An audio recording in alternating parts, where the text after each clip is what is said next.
యేసుక్రీస్తునాథుని యందు మిక్కిలి ప్రియ సహోదరి సహోదరులారా, జీవస్వరం అనుదిన దైవవాక్య పరిచయంలోనికి మీకందరికీ స్వాగతం సుస్వాగతం.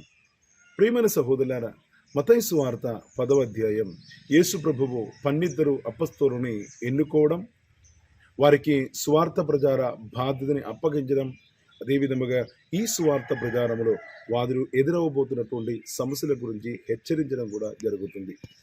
ఈ హెచ్చరిక మనం భయపడి తిరిగిపోవడానికి కాదు, కానీ ఎదురుదెబ్బలు వచ్చినప్పుడు, ఆటంకాలు వచ్చినప్పుడు దాన్ని ఎలా అధిగమించాలని మనం మానసికంగా దానికి సిద్ధం అవ్వడానికి ఈ యొక్క సువార్త భాగం మనకి ఇవ్వడం జరిగింది.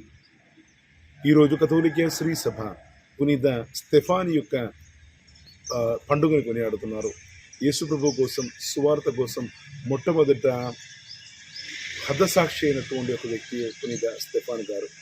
స్టెఫాన్ గారి యొక్క జీవితాన్ని మనం ఆత్మపరిశోధన చేసుకున్నట్లయితే మత్తయి సువార్త 10వ అధ్యాయం 16 నుంచి 22 వరకు ఉన్నటువంటి వచనములు చెప్పబడిన అందే కూడా, అనగా ఒక క్రీస్తు శిష్యుడు పొందబోతున్నటువంటి లేక అనుభవించవలసినటువంటి ఆటంకాలలో ఈయన యొక్క జీవితంలో పూర్ణముగా అది నెరవేరిందని, అదేవిధముగా యేసు ప్రభు చెప్పినటువంటి ఈ ఆటంకాలు వచ్చినప్పుడు ఏ విధంగా పవిత్రాత్మ మనకు తోడ్పడతాయని చెప్పినటువంటి మాటలు కూడా పరిపూర్ణమైనట్లు మనం ఈ యొక్క సువార్త భాగంలో మనం చూడవచ్చు. అపొస్తలుల కార్యములు 6వ అధ్యాయం 8వ వచనములో మనం ఈ విధంగా చదువుతున్నాము. స్టెఫాన్ గారితో వాదించడానికి వచ్చినటువంటి వారందరూ కూడా స్టెఫాన్ గారి యొక్క జ్ఞానాన్ని, ఆయన యొక్క తెలివితేటని గురించి దాని ముందు ఏమీ కూడా చెప్పలేక మాట్లాడలేకపోయారని అంటున్నారు. అదేవిధముగా అపొస్తలుల కార్యములు 7వ అధ్యాయం 55వ వచనములో స్టెఫాన్ గారు పైకి పరలోకం వైపు కన్నులెత్తి చూచినప్పుడు పరమండలము తెరవబడినట్లు, అదేవిధముగా యేసు ప్రభువు తండ్రి దేవుని యొక్క కుడి పార్శ్వములో నిలబడుతున్నట్లు ఆయనకి కనిపించింది.